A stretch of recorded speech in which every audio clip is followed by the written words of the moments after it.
नमस्कार.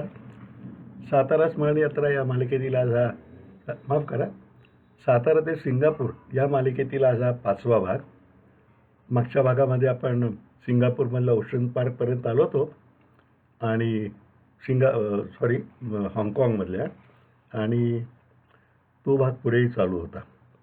तिथे आपण थांबलो होतो. जरा काय मागे पुढे होतं आहे जरा, पण ठीक आहे. आणि आपण मला आपली पसंती कळवण्याचाही आनंद आहे.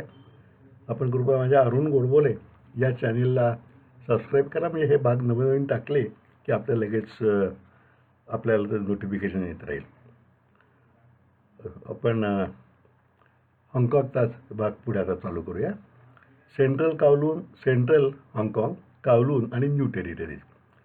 आपला इतिहास भूगोलाच्या ज्ञानाचा फुगा जिल्ह्याबाहेर गेलो तरी फुटतो, आणि देशाबाहेर गेल्यावर तर त्या फुग्याचे अवशेषही दिसत नाहीत. आपली समजूत अशी आहे की हाँगकाँग हे चिमुकले बेट आहे, पण प्रत्यक्षात हाँगकाँग, कावलून आणि न्यू टेरिटरीज हे 3 मुख्य भाग व आजूबाजूला सुमारे 250 चिमुकली बेटे या सर्वांचा समावेश हाँगकाँगमध्ये होतो. कावलूनमध्ये व्हिक्टोरिया बंदर व लहान खाडी, आणि कावलूनला लागूनच न्यू टेरिटरीज. 1841 साली इंग्लंडने हाँगकाँग बंदर चीनकडून घेतले. कावलून 1860 साली, आणि 1898ला न्यू टेरिटरीज चीनने इंग्लंडला 99 वर्षाला लीजने दिले. म्हणजे आता 1997 झालेली लीज संपून न्यू टेरिटरीजचे व पर्यायाने हाँगकाँगचे भवितव्य ठरेल, असं मी तेव्हा लिहिलं होतं. त्यानंतर 97 साल आलं. हे 83 साली लिहिलेलं पुस्तक आहे. आणि त्यानंतर चीनने ताब्यात घेतलं. हाँगकाँगमध्ये आत्ता चीनपासून स्वतंत्र होण्याकरता मोठी चळवळ सुरू आहे. तेव्हा चीनची दडपशाही चालू आहे. निदर्शनं होत आहेत, ते आपण रोज पेपरमध्ये हल्ली वाचतो, न्यूज चॅनलवरही बघतो. पण हा भाग तेव्हाचा आहे, तेव्हा आपण हे 83-84-83मधलं प्रवासवर्णन आपण कृपया लक्षात घ्यावं. उजाड बेट असं त्यावेळेचं त्या हाँगकाँगचं वर्णन होतं. 1841-1860 साली. योगायोग म्हणजे 1841 साली 26 जानेवारी तारीख लक्षात ठेवायची. ब्रिटिश नौदलाच्या कॅप्टन चार्ल्स इलियरने हाँगकाँग सर करून तिथं युनियन जॅक हा इंग्लंडचा राष्ट्रध्वज फडकावला. तेव्हाच्या इंग्लंडच्या परराष्ट्र मंत्र्यांनी क्वचित एखादे घर असलेले उजाड बेट असे त्याचे वर्णन केले. गवताची काडी उगवत नसलेला भूप्रदेश असे परराष्ट्र मंत्र्यांनी म्हणण्याची ही प्रथा आपणही तिकडून उचलली असावी असं मला वाटते.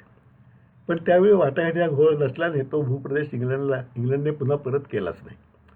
आता 97 साल त्यानंतर आलं आणि आपण चीनने ते ताब्यात घेतलं हे बघितलं. हाँगकाँगमधला हा खरा ऑफिस एरिया म्हणजे हाँगकाँग सेंट्रल.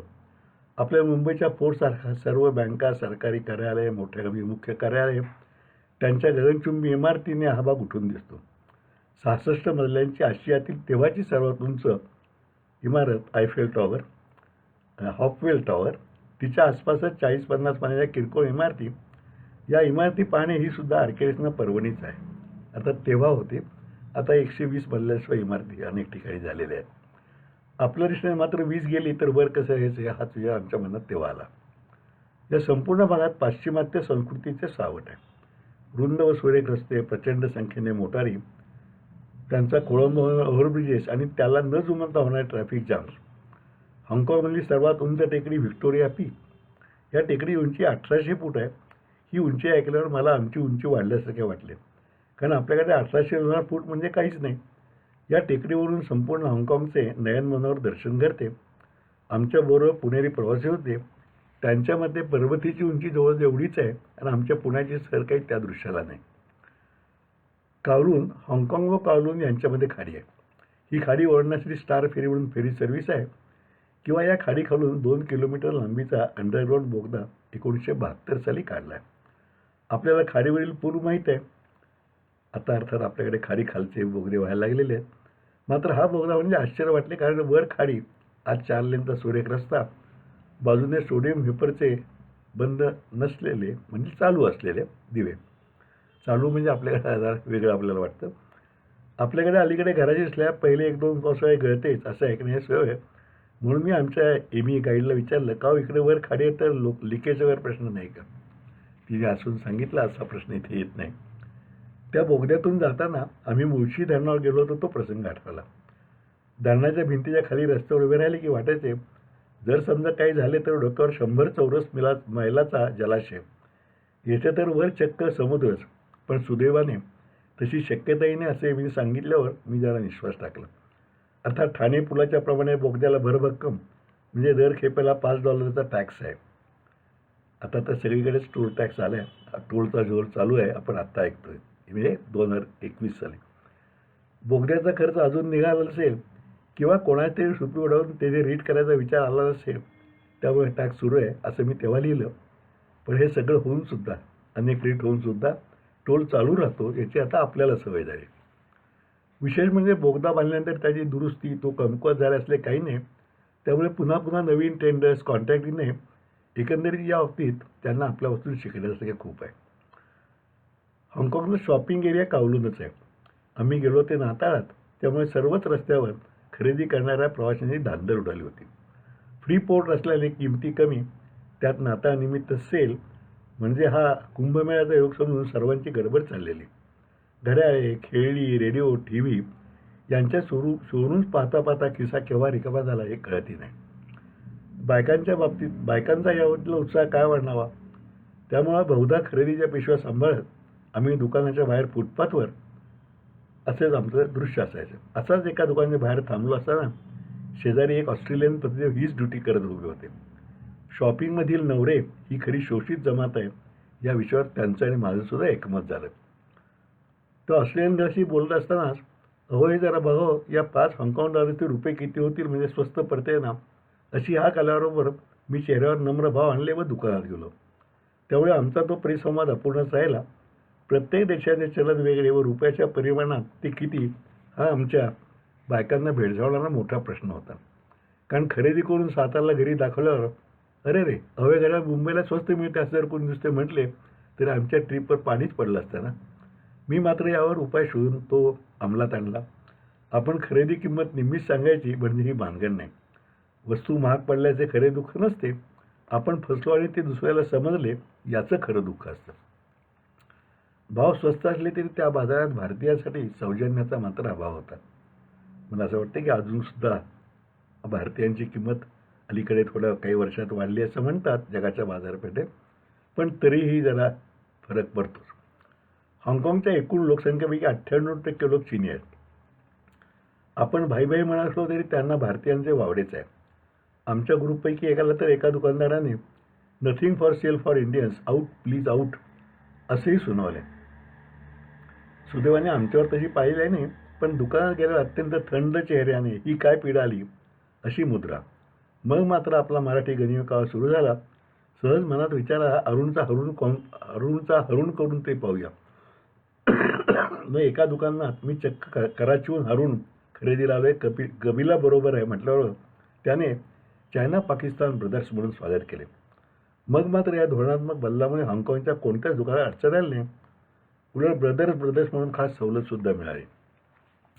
हे नाटक करताना मनात वाटायचे की आपले राज्यकर्ते चुकीचे की आपले प्रवासी, की जे कुठेही आपुलकी निर्माण करू शकले नाहीत. अर्थात तेथे भारतीय दुकानदार देखील आहेत, बहुसंख्य सिंधी व पंजाबी.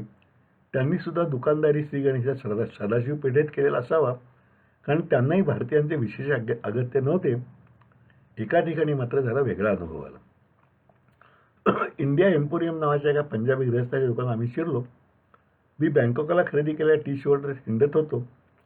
की हाल आहे असं मी पंजाब विचारलं. त्याने वयाचा अधिकार दाखवत, हाँगकाँगची थंडी वेगळी आहे. आता 14-15 डिग्री तापमान तुम्हाला थंडी जाणार नाही, मात्र सर्दीने झोपल्यावर तुम्हाला कळेल. अंगात जरा गरम कपडे घाला असा सल्ला पंजाबीमध्ये दिला.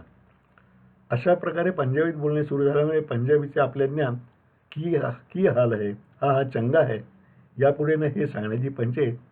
मग लगेच लाईन बदलून हां अच्छा थँक्यू म्हणत दुकानाच्या बाहेर पडलो. पण तेवढ्या अगत्याने सुद्धा थंडीची भोस नाही म्हटलं तरी कमी झाली.